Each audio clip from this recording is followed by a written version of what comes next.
So I'm now going to move on to the roof vents within this vehicle. Most of the roof vents are of this type of nature, may just vary slightly in size, but the mechanisms are very much the same. I may as well demonstrate the fly screens and blinds very quickly. So you do have fly screens and blinds on all of them, and again they're not sprung loaded. Wherever you leave the fly screen or the blind to be, it won't retract, that's where it stays.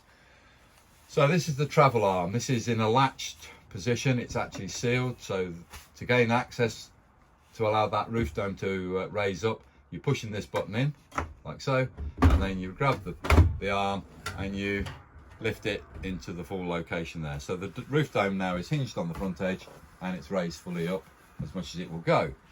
However, I'm just going to point out a couple of things on this track. As you can see it on this side, you can see obviously it's formed, but this little plate here will lock down, and what it does is lock the pin into that location there. So what's it mean? If I move that arm back into those locations, something like that, bring that plate back in place, it's now locked the arm in place. So if the wind was quite strong, it can't lift the roof dome out of the track. So if I lift that up, what I'm now trying to demonstrate is a strong wind comes along and does that.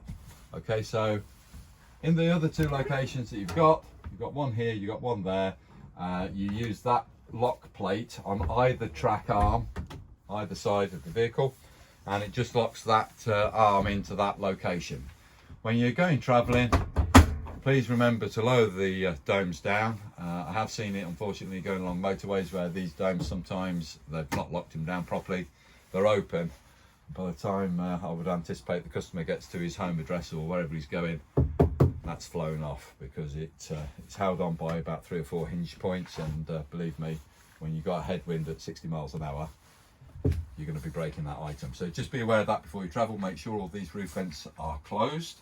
And I'm going to move on now to the Omni vent, which is a powered ventilator that you see in the kitchens.